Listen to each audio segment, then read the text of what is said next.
கார்த்திகைக்கு நம்ம காத்துட்டு இருக்க நேரத்தில் இன்னைக்கு மதுரையில் அகல் விளக்கு செய்யக்கூடிய ஒரு இடத்துக்கு வந்திருக்கோம். இங்கேருந்து தமிழ்நாடு முழுக்க பல மாவட்டங்களுக்கு அமைச்சிட்டு இருக்கிறாங்க.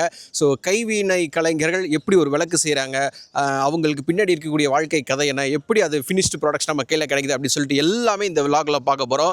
சேனலுக்கு புதுசாக வந்திருந்தால் சப்ஸ்கிரைப் பண்ணி என்கரேஜ் பண்ணுங்கள். இதே மாதிரி நிறைய கண்டென்ட்ஸ் உங்களுக்காக கொண்டு வர போகிறேன். ஸோ சிட்டி ரைடில் மேட் இன் மதுரை எபிசோட் 1ல் இன்னைக்கு மிஸ்டர் வேல்முருகனை நம்ம மீட் பண்ண போகிறோம். வாங்க. இப்போ வேல்முருகனை மீட் பண்ண வந்தோம். வந்த இடத்துல எங்களுக்கு ஒரு சர்ப்ரைஸ் என்னென்னா, எங்கள் எஃப்எம் ஓடிட்டு இருக்குது, ரேடியோ சிட்டி 91.9. ஸோ அதை பார்த்தோன்னே எனக்கு ரொம்ப பர்சனலாக சந்தோஷமாக இருந்துச்சு. பார்க்க முடியுது. அதை ஏஐன்னு சொல்லி எல்லா புகைப்படங்களையும் நம்மளால தவிர்த்திடவே முடியாது.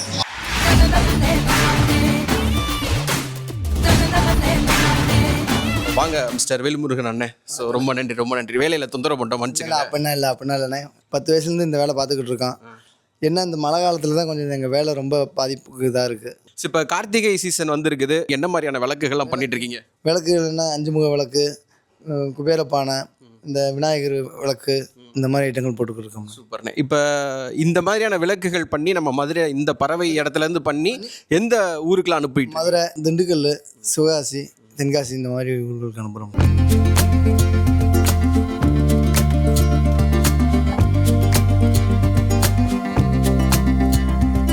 இப்போ இந்த மாதிரி பொருட்கள் இங்கேருந்து தயாரிக்கிறீங்க, இதுக்கு மெயின் சோர்ஸே வந்து மண்ணு தான். மண் நீங்கள் எந்த ஊர்லேருந்துலாம் எடுத்துகிட்டு வரீங்க, அதுக்கு எப்படி ப்ராப்பரான பொருள் இருக்குது? மண் வந்து இப்போ நாங்கள் அலங்காநல்லூர் பாலமேட்டில் தான் அடிச்சுக்கிட்டு இருந்தோம். இப்போ என்ன சொல்லிட்டாங்க, இப்போ கலெக்டரில் வந்து நீங்கள் உங்கள் ஊருக்கு பக்கத்துலேயே தான் மண் எடுக்கணும்னு சொல்லி இந்த வட்டம் அப்படி சொன்னாங்க. அந்த மாதிரி அடித்ததில் மண் எங்களுக்கு ரொம்ப அந்த மண் சரியாக வரல. ஓகேண்ணே. இப்போ இந்த வேலை பண்ணும்போது இந்த மண் என்ன மாதிரியான தரத்தில் இருக்கணும், ஸோ அதை பற்றி கொஞ்சம் சொல்ல முடியுமா எங்களுக்கு? இந்த தொழிலுக்கு வந்து கரம்பு மண் சுத்தமாக களிப்பிடிப்பாக இருக்கணும். மணல்னால் மணல் தான் இருக்கணும், அதில் பிசு இது இருக்கக்கூடாது. சங்கு கல் இது இருக்கக்கூடாது. இப்போ இந்த வட்டம் அடித்தது வந்து எல்லாத்துக்குமே இங்கே ஒரு 40 குடும்பத்துக்குமே மண் ஃபெயிலியர். அதே மாதிரி நஷ்டமாயிருச்சு, இதாகிடுச்சுனாலும் ஏற்றுக்க மாட்டாங்க. அந்த ஒன்று இந்த வட்டம் எங்களுக்கு பேரிழப்பு. அது மட்டும் இல்லாமல் இப்போ ஒரு மண் எடுத்துகிட்டு வரீங்களா, ஃபஸ்ட்டு நீங்கள் சொல்கிறதே பார்த்தீங்கன்னா மண்ணை தயார்படுத்தி பக்குவப்படுத்துறது ரொம்ப கடினமான வேலையாக இருக்குது. இந்த நேரத்தில் காய போட்டு தான் வேலை பார்க்கணும். ஆனால் இப்போ காயப்போட இயற்கை சூழல் வந்து ஒத்துக்கிறாது. இதுக்குன்னா நாங்கள் வந்து வெயில் காலத்துலேயே வந்து மண்ணை காய போட்டு சாப்பாடுக்கு அரிசி சேர்த்து வைக்கிற மாதிரி மண்ணை சேர்த்து வச்சுருக்கோம்.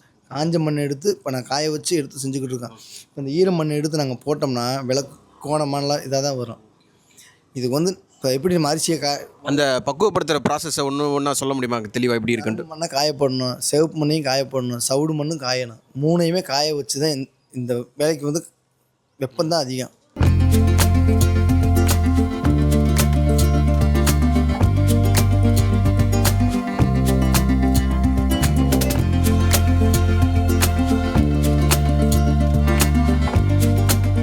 பொதுவாக மண் அப்படின்னாலே கண்டிப்பாக உள்ளுக்குள்ளே வந்து அதுவும் கம்மாயில் எடுக்கிறதெல்லாம் மண்ணெல்லாம் ஒரு மாதிரி மண்ணோட இருக்கும், இல்லை வேறு சிப்பிகள் அதை எப்படி சுத்தப்படுத்திக்கும்? தட்டி விட்டு மண் தட்டுறப்பே அந்த வேறு கல் முள்ளெலாம் முடிஞ்ச அளவுக்கு எடுப்போம். அப்படி இருந்து எடுத்து கை காலில் குத்த தான் செய்யும். காய போகிறோம் அப்படின்னா ப்ளக்ஸை விரித்து சாக்கு மேலே விரித்து அதுக்கு மண் ஒரு இடத்துல ஒரு சாக்குக்கு ஒரு தட்டு மண் அப்படி போட்டு அந்த மண்ணை கிண்டி விட்டு தட்டினா தான் அந்த கல், குருணை கல், சங்கு, முள், பீங்கானா இருக்கும். அதெல்லாம் பிறக்கி எடுத்துகிட்டு கரம்பையை காய வைக்கணும், சிவப்பு மண்ணையும் வெட்டி காய வைக்கணும். இதுலையே நம்ம கண்ணுக்கு தெரிஞ்சு இருக்கிற கல்லுகள் நம்மளை மீறி உள்ளே போய் அப்படி வேலை பார்க்குறப்ப கையில் கிழிச்சது தான்.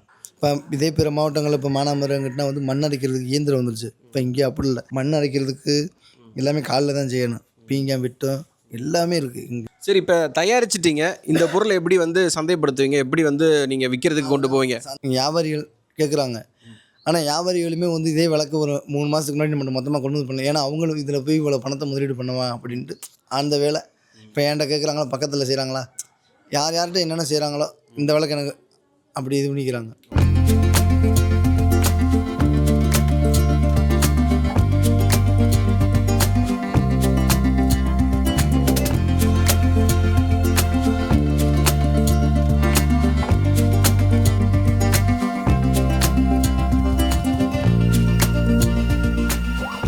ஆனால் இப்போ இது சீசன், அதனால் உங்களுக்கு விளக்கு அப்படின்ற ஒரு பிஸ்னஸ் இருக்குது. ஸோ வருஷத்தில் 365 நாள் இருக்குது, ஏகப்பட்ட மாதங்கள் இருக்குது.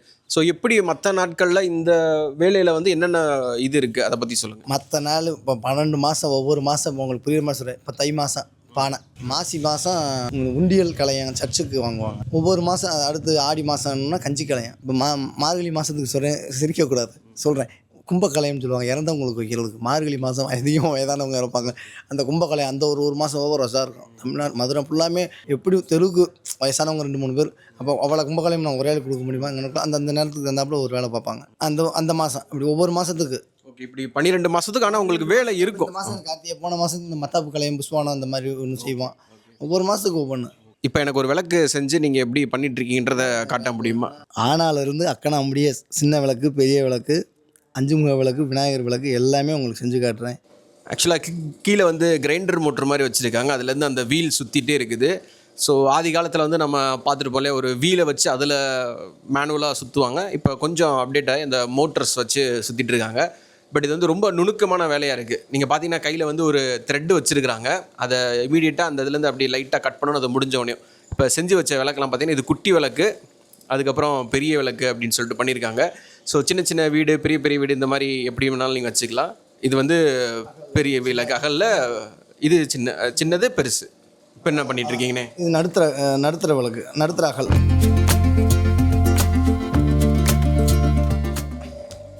ஆக்சுவலாக வீடியோவில் பார்க்கும்போது கொஞ்சம் ஈஸியாக தெரிகிற மாதிரி இருக்கும். பட் ஸ்டில் இது வந்து கொஞ்சம் வெயிட் பண்ணி அவங்க வந்து எக்ஸ்பீரியன்ஸ்னால டக்குன்னு பண்ணுறாங்க.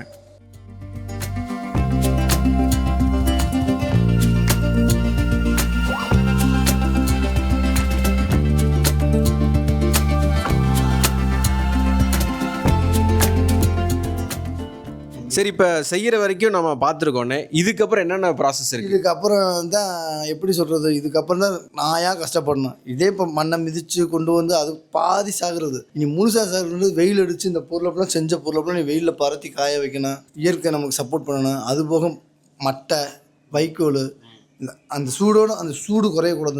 அந்த சூடோடையே சூரிய வெப்பத்தோடையே கொண்டு போய் அடுக்கி வேக வச்சு எடுக்கணும். ஸோ இப்போ இது வரைக்கும் நம்ம அன்னை கூட வந்து செய்கிறதெல்லாம் நம்ம பார்த்துருக்கோம். இது எப்படி அடுத்து ஃபினிஷ் ப்ராடக்ட்ஸாக நம்மளுக்கு வெளியில் வருது அப்படின்றத நம்ம லைட்டாக அன்னையனுடைய அது என்ன சூளை வைக்கிற இடம், சூளை வைக்கிற இடத்துல போய் நம்ம பார்க்க போகிறோம்.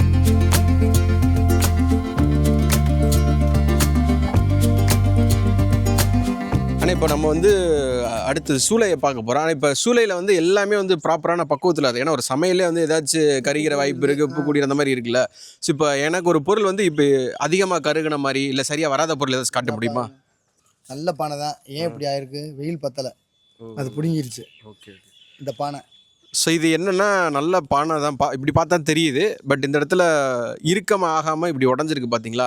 இந்த மாதிரி டேமேஜஸ் கூட நிறைய வருது. அதையும் மண் சரியில்லாத காரணத்தினால, இந்த மண் பிடிமானம் இல்லாதனால தானது. அடுத்து இவங்க இடத்துலையே பார்த்தீங்கன்னா இப்படி ஒரு குமிச்சு வச்சுருந்தாங்க. இது என்ன செஞ்ச பொருளாக என்னென்னு கேட்டிருந்தேன். என்ன சொல்கிறாருன்னு கேட்போம். இது வந்து தேங்காய் மட்டை காய வச்சு அள்ளி வச்சுருக்கோம். ஓகே, சூளையில் போடுறதுக்காண்டி அள்ளி வச்சுருக்கான்.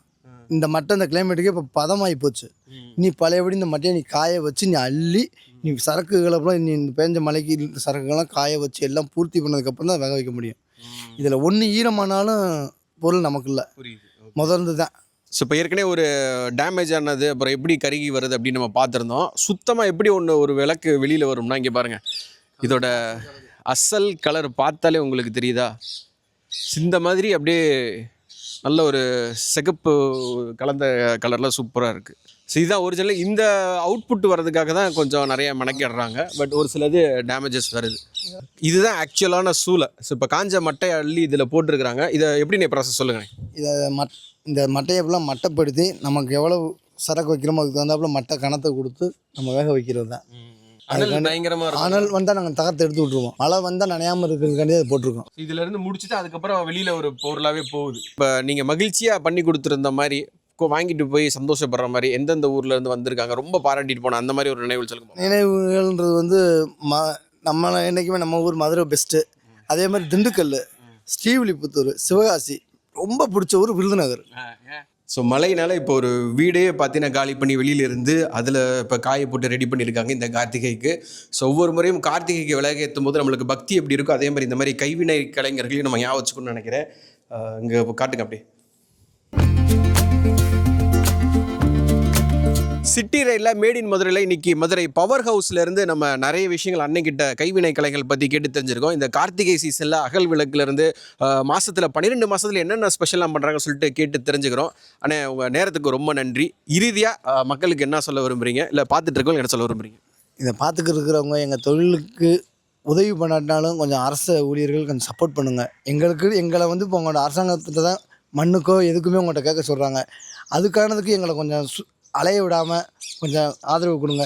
மண் இந்த மாதிரி இருக்குன்னா வந்து ரொம்ப அலைய விடுறாங்க. அது கொஞ்சம் நீங்கள் அரசாங்கம் பார்த்து செய்யணும். அதுபோக மாண்புமிகு தமிழக முதல்வருக்கும் துணை முதல்வர் அவர்களுக்கும் என்னைய மாதிரி எனக்குன்னு நான் தனித்து கேட்கல, மாற்றுத்திறனாளிகளுக்கு நாங்கள் வைராக்கியத்துக்கு தான் இந்த வேலையை பார்த்துக்கிருக்கோம். எங்களுக்குன்னா வேலைகள் 2-3 இதில் செலக்ட் ஆகி ஆர்டர் போடாமல் வச்சுருக்காங்க.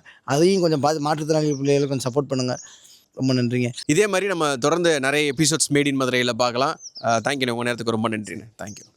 என் நம்பர் 99 423 63857.